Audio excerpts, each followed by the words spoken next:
Good morning. I am just so grateful to have the opportunity to be with you this morning. You don't know, this day started out really early for me, around 5 o'clock this morning with an encounter with a skunk. Went out to run. On my way, there's a skunk in the garage.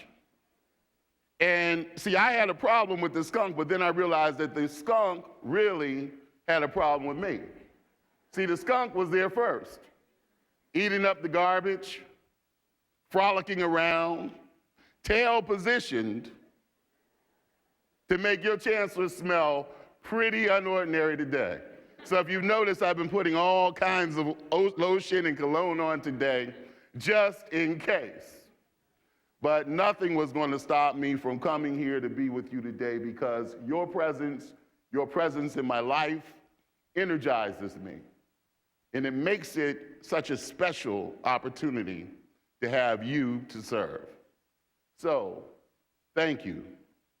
Thank you, Vice President Williams, who, if they put your picture in a book where they had definitions, it would be beside that role model, colleague, friend, all those things.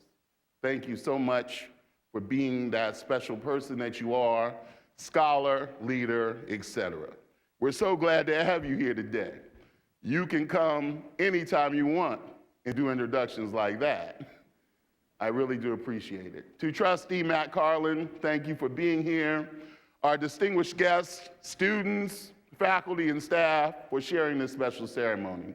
Thanks to Winston, Ellen, Tanvir, Terry, Tara for your presentations. I noticed you were trying to do the convocation speech, but that's okay.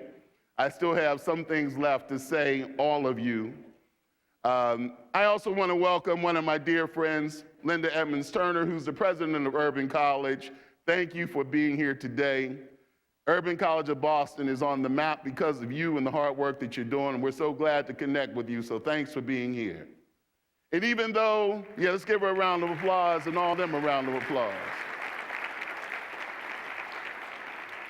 And even though President Jack Wilson couldn't be here today, he was here last week, I want to express my thanks to him for his support and the trust he has placed in our decision-making process and in the culture of our campus. Thanks to my beautiful wife, Angela. I'm blessed every morning I wake up and see you. And I'm even more blessed when I walk to this campus among all of you because I realize that I have so much to be thankful for.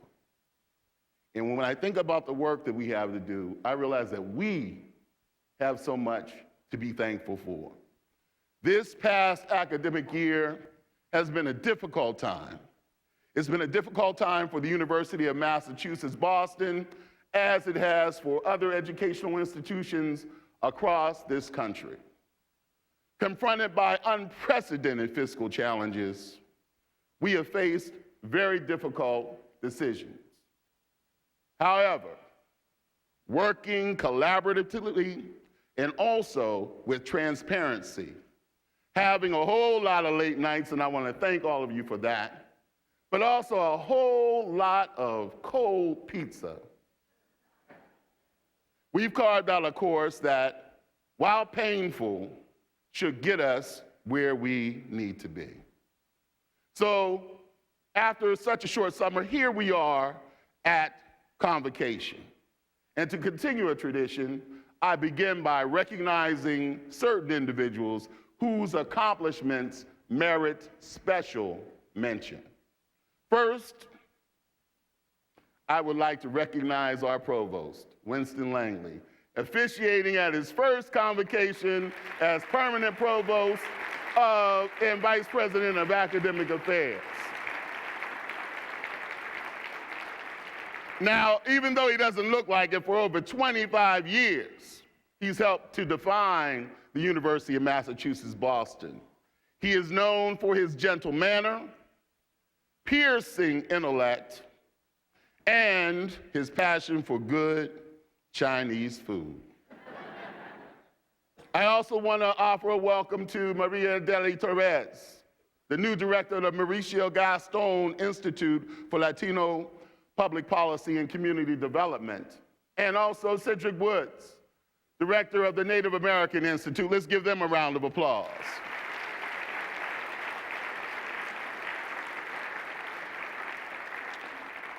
Today, we are pleased to welcome 40 new faculty members. New faculty, please rise together so we can formally greet you. If you're new faculty here, stand up so we can formally greet you and welcome you to the university. Thank you for coming.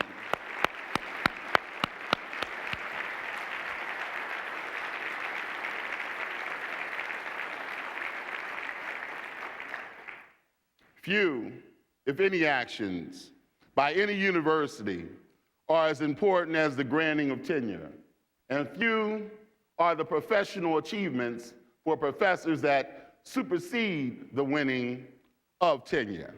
It's my pleasure to acknowledge the newly tenured professors of the university. Their names are on the screen. I want them to stand, and let's give them a round of applause.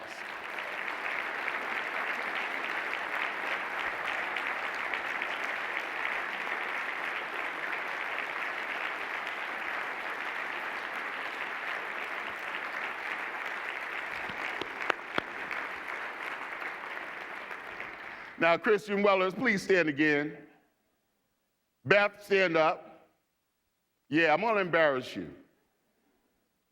Years ago, when Christian got his PhD, Beth didn't show up to graduation.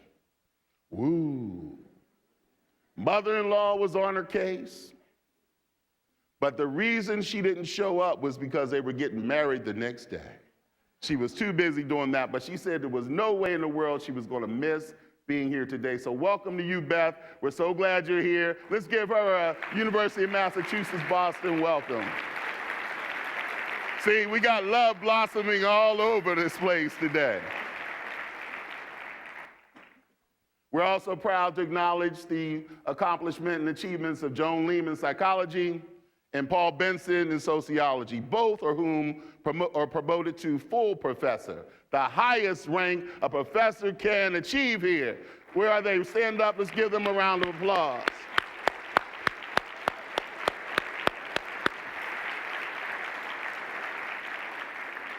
Also here at Convocation, we recognize the winner of the John W. Ryan Award for the University of Massachusetts Boston Junior with the highest grade point average. Lindsey Chapman, will you please stand and be recognized?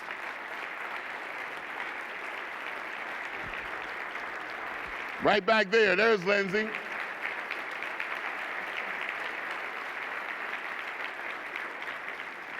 We also want to recognize the excellence of our staff.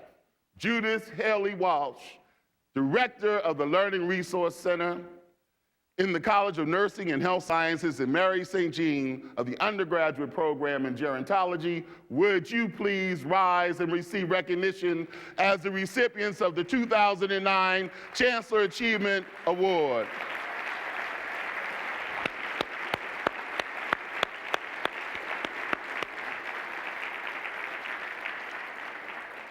Now, you know it's impossible to overstate the importance of our staff. That includes Maria Shahosky in Quinn Cafeteria, whose good cheer makes any day brighter. Where's Maria?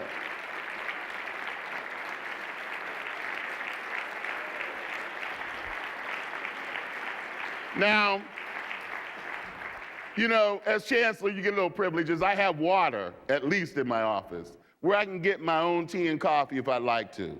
But I like starting my morning with Maria. You make it special for me and everyone around here every day, so thank you for doing what you do. I also, let's give her a round of applause.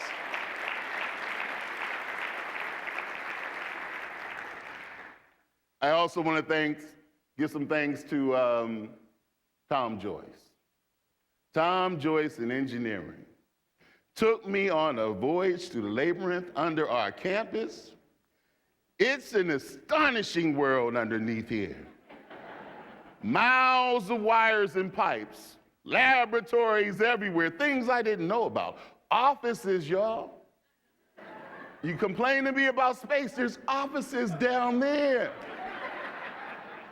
Now, it's Tom, I think I'm in charge up here, but it's Tom who's in charge down there. He keeps everything running, he fixes everything. And he keeps this campus so we're moving forward no matter what. Where would we be without him and people like him? All of you here today are to be commended for your willingness to greet the challenges we face with both creativity and with courage. You are why, despite the issues we face, we are rapidly moving toward the fulfillment of our strategic goals. Just consider this. We've seen 21% growth in enrollment from 2004 to 2009. We're at close to 15,000 students a year ahead of schedule. These are quality students like the ones you see all around this room who have sustained a grade point average of 3.0. Our honors program grew to nearly 300 students already. Student retention has improved over the past 2 years, and our commitment to financial aid is up 108% since 2004. Student diversity is still strong. The university community here looks more like Boston, more like the world than any other university in New England. Our students hail from 140 countries and speak 90 languages. 41% of our undergraduates and 17% of our graduate students are people of color.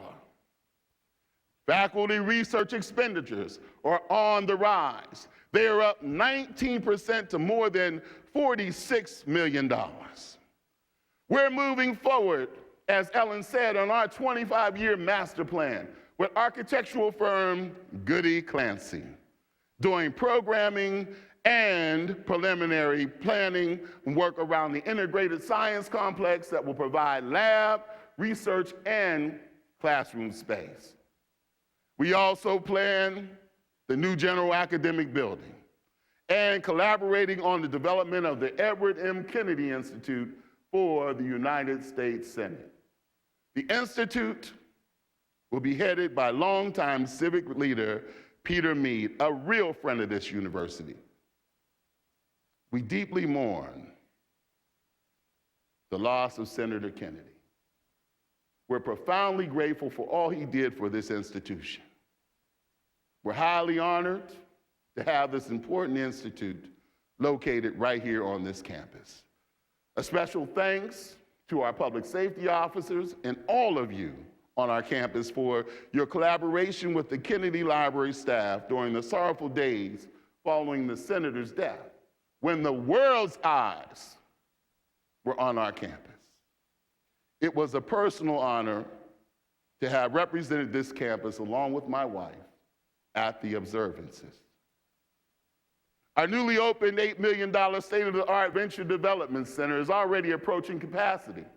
The center heralds the extension of university-driven development that occurs along the Red Line and adds to the competitive advantage of our region. That's the line that Harvard University President Drew Gilpin Faust rode to get to the opening of our center to symbolize our connectedness.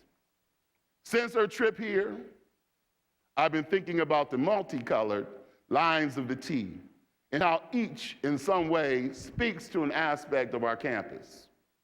The orange line links people from neighborhoods in and around Boston to its business, political, academic, medical, and nonprofit communities. We, too, are making connections beneficial to city and state. Take, for example, the Mauricio Gaston Institute, which, working with the Center for Collaborative Education, released its major report on English learners in Boston public schools in the aftermath of policy change, enrollment, and educational outcomes. Our Urban Scholars Program celebrated its 25th anniversary and was supported and honored this year by companies like Verizon and Eastern Bank.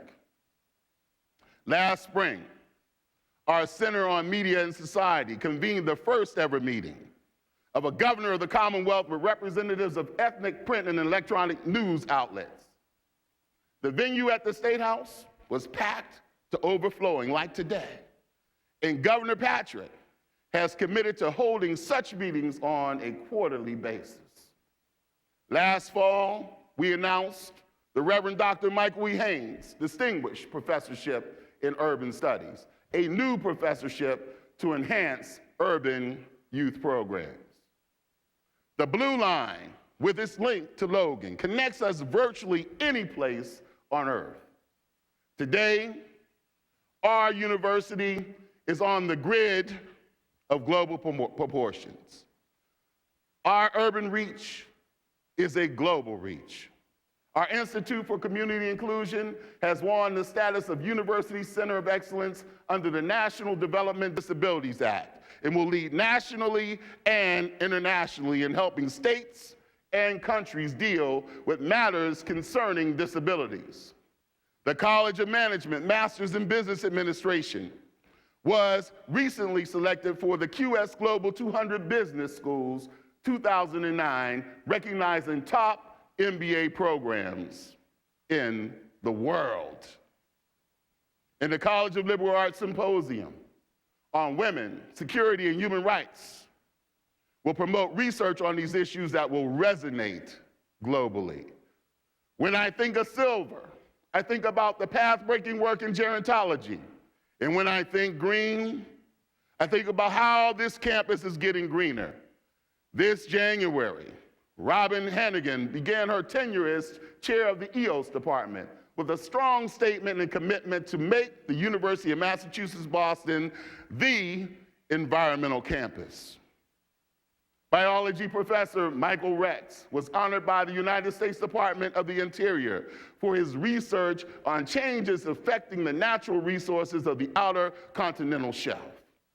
And so from green, black to red, we are red hot, on the move, and people are taking serious notice. Whether it's Christian Weller on the economy, or Paul Watanabe on politics, or Elizabeth Dugan on elderly drivers, or Gene Rhodes on Manny Ramirez, and so many other wise commentators. Our faculty regularly serve as expert resources for news outlets across the nation. Thanks to a TV quality fiber optic connection, we have formed a partnership with New England Cable News to air a segment each Thursday afternoon. It's entitled Affairs of State. Live from our studio in Healy Library. Each of these programs features a faculty and staff member commenting on timely issues. And we've also got our own channel. You know, we got our own YouTube. We got our own YouTube here at the University of Massachusetts, Boston. Who would have thought it? I know, you wouldn't have thought it. And as we stand poised for the new academic year, let's have a round of applause for all of you, students, faculty, administrators, and staff who day in and day out play important roles, often unsung roles, and keep us moving, connecting, and serving.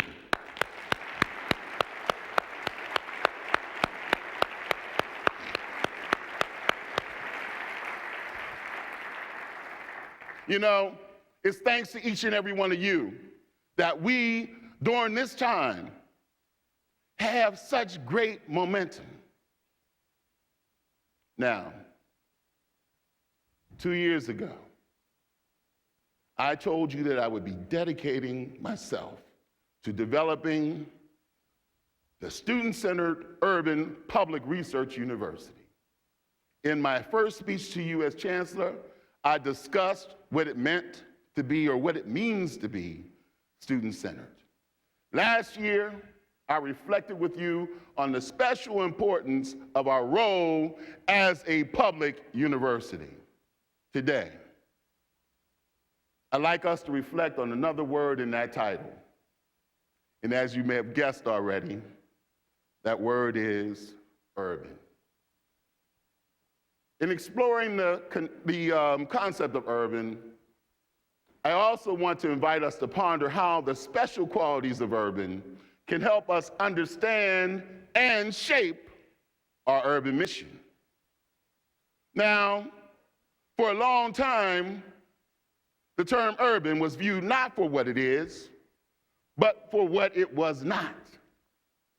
Compared to the rural, the pastoral, urban was something to decry, not celebrate. In the last century, especially in America, writers and artists used it as a foil. Against it, they could grieve the passing of a bucolic, more contemplative life in the face of the destructive march of the Industrial Revolution. But the world has changed. The paradigm has shifted, and we have come to understand that the word urban has many dimensions. Now, conceptually, urban means, and it begins as a term of demography or geography, frequently a measure of population density. To urban planners, it means the organization of physical space. To social scientists, the focus is on group and personal interrelationships and clusters of economic, social, and political activities. And as any art and sports fan, from Rio to Amsterdam to Tokyo can tell you, urban connections evoke fiercely complex loyalties and loathings. Now, I can personally attest to the complex loyalties part. See, I've smiled and hidden with every Boston championship since I've arrived here from Pittsburgh at the age of 17. But I remain a proud supporter of the Super Bowl champion Pittsburgh Steelers and the Stanley Cup champion Pittsburgh Penguins. You didn't know I knew anything about hockey, did you? We should also remember that back when many writers penned their wistful odes to pastoral life, most of the country, and indeed most of the world, actually lived outside of cities. It was only 2 years ago, for the first time ever, that a majority lived within cities. By 2050, almost 3/4 of the world will live in urban communities, and in communities far denser than you or I usually experience. When you think about it, the dramatic growth and the crowding are staggering. It is estimated that of the world's cities, of all the world's cities in 1800, only London and Beijing had populations of 1 million. Even in 1900, only Great Britain could be called an urbanized society. By 1960, all industrialized nations were urbanized, and there were 111 cities with more than 1 million residents. Now, the number is over 300, almost triple what it was 50 years ago. We're also witnessing a burgeoning number of so-called megacities, with populations over 10 million. There were 5 such cities in 1975. 14 in 1995, and there will be likely 26 by 2015. Most of this new urban growth is centered in the developing countries of the global south, places like Brazil, Indonesia, India, and Nigeria, which in less than 2 decades will be home to nearly 3 out of every 5 people. This growth has consequences. A recent report warned that the unplanned growth of urban slums, overburdened housing and infrastructure could make hundreds of millions vulnerable to health and environmental threats. It warned that within the next 30 years, 1/3 of the world's population could live in near total squalor, lacking sanitation and clean water, fueling the spread of disease, and possibly igniting the next global pandemic. Consider the implications. Just think about what Ellen was talking about this a few minutes ago. this year's swine flu or H1N1 scare, and how quickly the illness contaminated people worldwide. Think about other problems, and then our concerns multiply exponentially. Remember Lewis Mumford writing in 1968 about the progressive dissolution of cities. Many of the social and structural pathologies he identified still exist. So you wonder, how can it be possibly a good thing that the University of Massachusetts, Boston is committed to being an urban university with an urban mission? Clearly, an urban research university can better respond to its urban mission when it most fully understands what today urban really is. Urban is much, much more than population density, deteriorating conditions, and social pathology. Urban is where the power and culture of a community come together.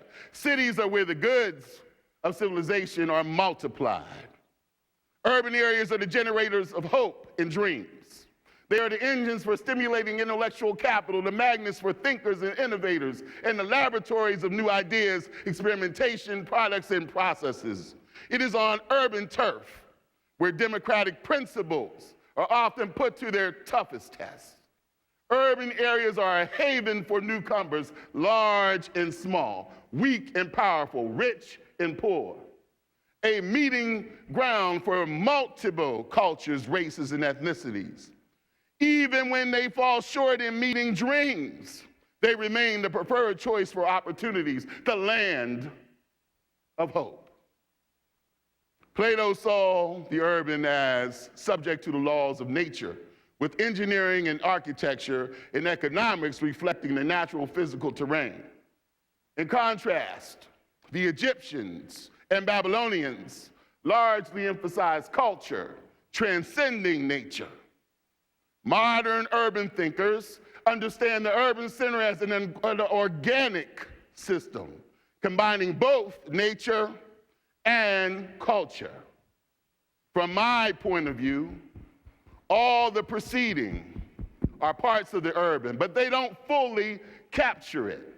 So let's dig a little deeper.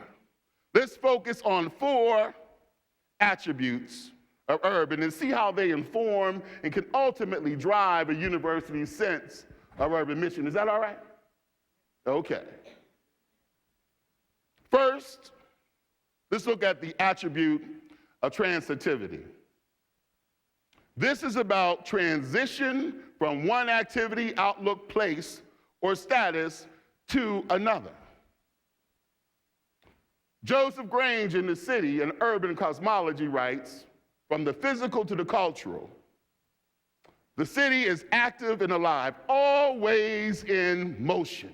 It transfers information and emotions related to the past, present, and future. It encourages debates between the actual and the possible, contrasting what is with what could be, what could, what should, or what might be. Today's cities offer labor variety and job mobility unimaginable to those who came before us. And beyond the divisions of labor, many colors, from our clothing to our faces, and tones, from our modes of speech to our artistic expressions, are central to the urban. The new immigrant today, poor and uncertain, might, with your guidance, become the graduating senior in transit to becoming a physician, lawyer, nurse, or teacher. The drug addict, with treatment and community support, might be in transit to becoming an integrated personality and productive member of society. This transitivity of the urban holds true whether you are in Lagos or Lima, Mumbai, or Manila, Brussels, or Boston. The second important attribute of urban is complexity. Opposites reside together and include extreme disparities in wealth, enlightenment, aesthetic sensibilities, and levels of social refinement. Wealthy mansion dwellers live not far from those who sleep in cardboard cartons on warm grates.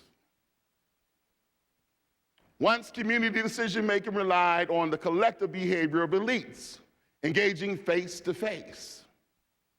Today, we depend on this cultivation of civic culture responsibilities mediated by many layers of people, positions, and technologies.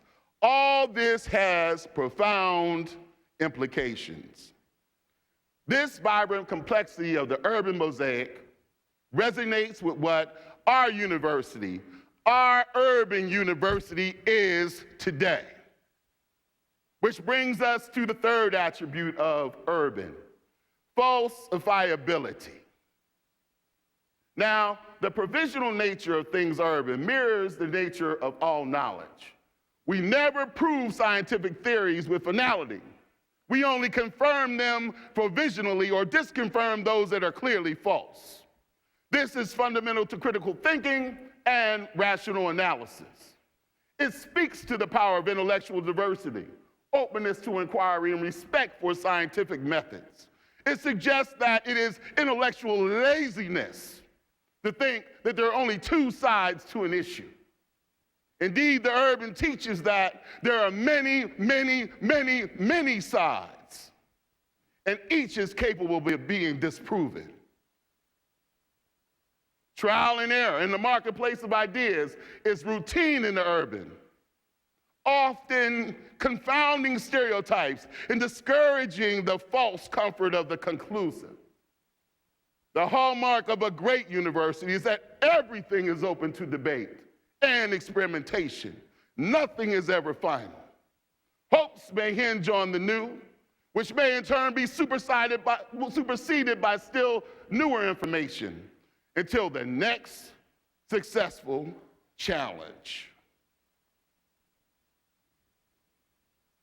And what is more productive of openness and humility, of scholarship and civility, than the understanding that our strongest held views could, in effect, be falsified. Against this backdrop, we can grapple with many values. Remember the courage of Emile Zola and the brave students who stood up to tanks in Tiananmen Square. Remember the timeless teaching of John Stuart Mill on liberty. If all humankind minus one holds a particular opinion that one person holds a contrary one, and one person holds a contrary one, humankind is no more justified in silencing that one person than that person would be justified in silencing humankind. Silencing one person undermines chances to exchange truth for error. Silencing subverts sharpening the outlines of claims being asserted. Silencing chokes opportunities that rise from inclusiveness. The urban is inclusive in ideas, outlooks, orientations, styles, and persons.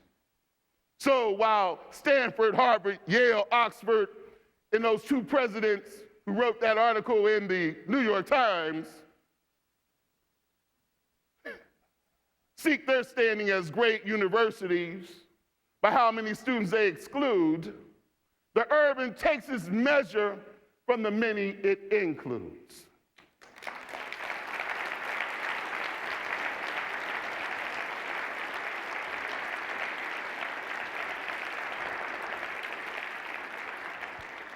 So you can see urban is not just a measure of population, noise, or diversity. Urban is also a state of mind. That's why I can walk around here like I do. I have an urban state of mind. Urban state of mind. You need to get you an urban state of mind. That's understanding that there is, for our urban mission, no single approach to teaching and learning. No single approach to inquiry and discovery. No single approach to production of ideas and knowledge. Theory-led inquiry and experimentation may be no more effective and could be less effective than practice-based emphasis. An experiential, comparative, interdisciplinary, and transdisciplinary emphasis in teaching and learning may better express the urban than traditional approaches. Let us take this idea of transdisciplinarity. Using a single discipline to pursue knowledge can lead to compartmentalization and unhelpful isolation. So consider, for example, our current Great Recession. It's on everybody's mind. Now remember, subprime lending initially was treated in isolation, but it was really connected. I know you know Matt, businessman out there, you know it was really connected with many other areas of social, economic, and political life.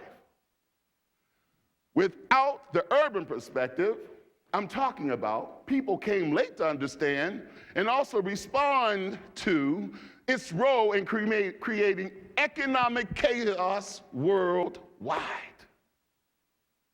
Great to have an urban state of mind. Now, I had a wonderful experience during this past year visiting the classroom of biology professor Garrison Wilkes.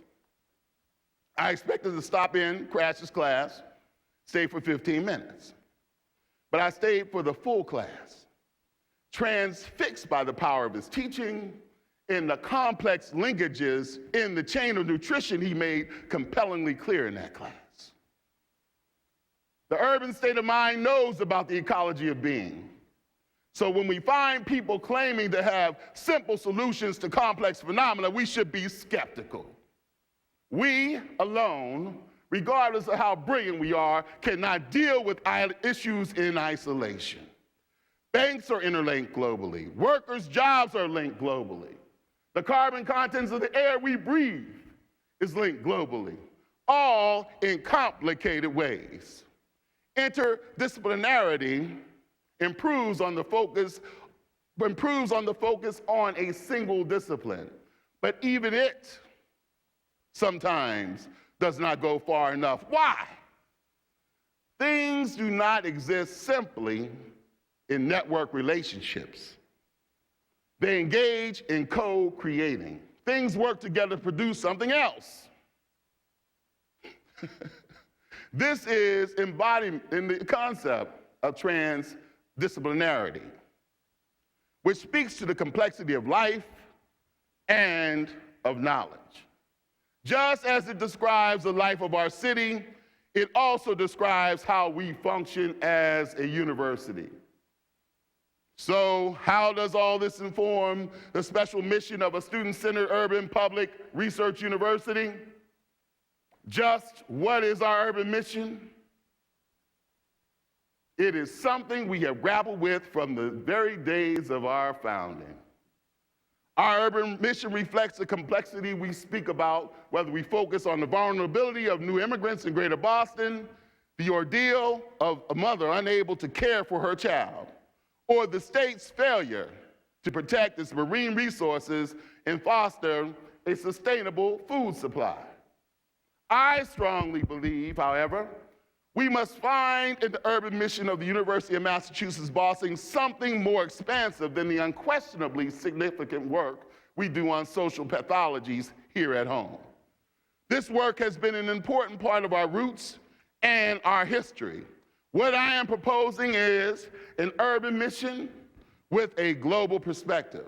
It must help deal on local, national, and international levels with social disparities, exclusion, marginalization, and their consequences. It must also address issues of sustainability on many levels, from ecological integrity to economic viability and social responsibility.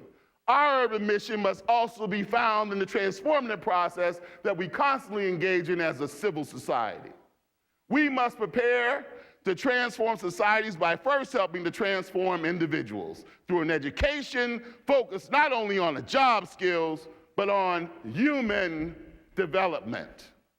This is a development that sees no predefined end to human possibilities, but a continuous unfolding and becoming. It is from this human transformation that we can better deal with issues from climate change to nuclear proliferation. Furthermore, as more and more lives throughout the world are increasingly defined by the urban, our university must play a key role in understanding and helping to shape institutions and practices across the spectrum of human activity. Part of our mission must be to mediate and resolve disputes and define creative responses. Throughout our campus, there are many disciplines in which faculty and students alike are already animating the themes I've laid out and furthering our overall urban mission. It's happening in green chemistry and its focus on the environment. It's happening in gerontology, criminology, and molecular biology. Professor David Levy is making new connections between environmental sustainability and bottom line business. And our creative writing faculty is nurturing the urban sensibilities of our next generation of novelists able to explore and animate the complexities of urban life. Note, by the way, that our evolving urban state of mind seeks to restore to our physical environment some enduring positive characteristics of rural life. Our new approach to campus design calls for continued links to nature, neighborliness, and renewal of self and others. The ecological nature of the urban, its continuing evolution, including the best of the rural, should be at the core of how we behave as a student-centered urban public research university. We must lead with values expressive of humankind's common future, and we must engage our students' search for connectivity to further the process. How do we do that?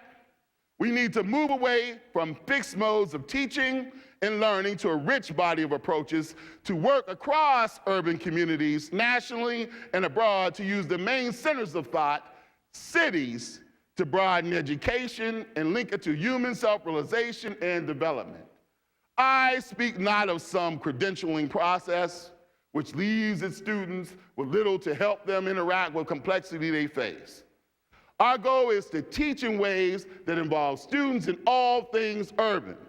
We must engage them to fight conditions that grind people down. We must prepare students to cope successfully with risk and disaster in their many forms. We must encourage students to preserve and expand the heritage of the urban. For the urban is the fountainhead of ideas and practices that are creative, imaginative, and unafraid of constructive conflict. In my inaugural address, I noted that our campus looks out on its neighbors in Boston and surrounding communities to the state and the region, the nation, and the world. While nation states remain important, the primary building blocks of the new global economy, indeed the future of the world, will be driven by dynamic urban areas anchored by great cities. What we do here matters greatly. We have been called to lead, and we must respond to the call.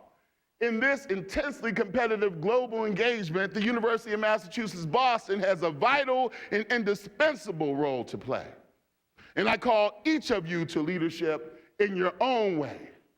We already have some outstanding examples. Consider the role of Porg O'Malley, who holds the Motley Chair of Peace and Reconciliation. Last spring, he hosted here on campus a forum on divided cities with delegations from 4 such riven areas. He actually got the leaders of the divided cities in Serbia and Kosovo to agree to co-host next year's inaugural meeting of the Forum for Cities in Transition. Now that is some leadership. Porg received the Liberal International Freedom Award at the European Parliament in Brussels, recognizing his contribution to peace and democracy throughout the world. This is indeed our urban mission with a global perspective. Closer to home, but again, looking to expand our international role, we have established an Office of International and Transnational Affairs. Winston mentioned earlier and introduced, it's under Professor Eun Hyun.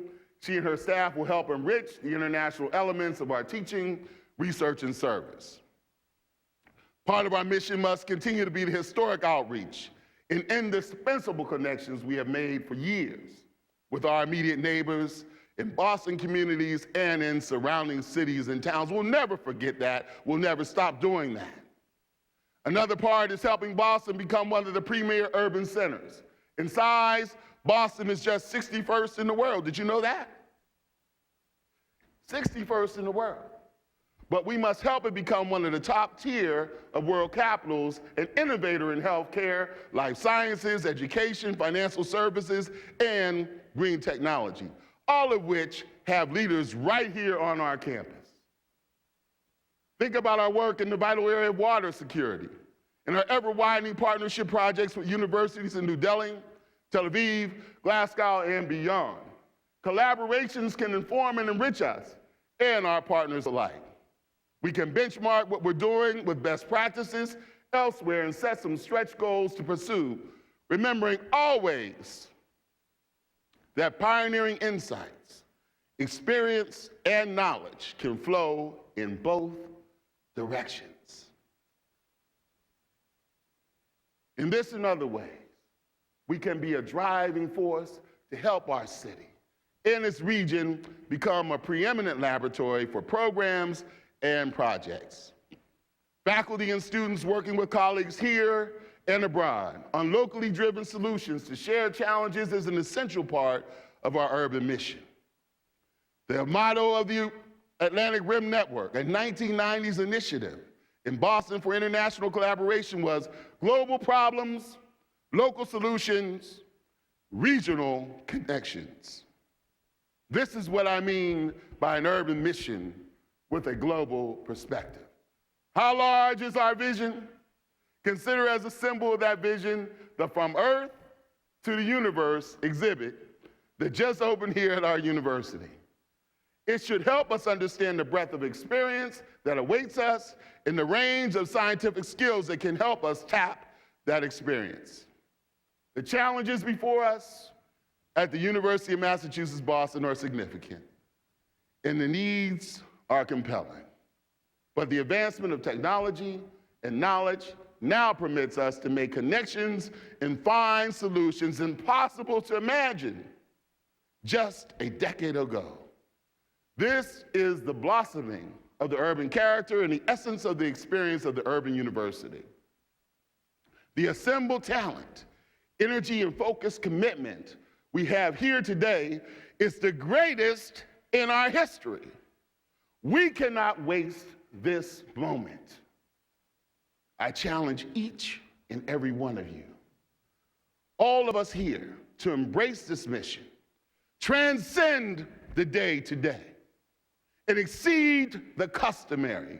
I urge each of you to understand the linkages, make the connections, and live the dream. Our time is now.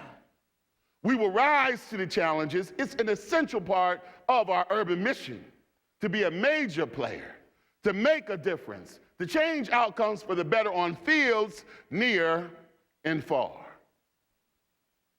Standing on this majestic promontory, we look upward and outward, always with empathy and humility, ready to lead the way. We can, we must, we will make a difference, not just for ourselves, for all humanity. We are the University of Massachusetts, Boston, and I am proud to be your chancellor. Thank you so much.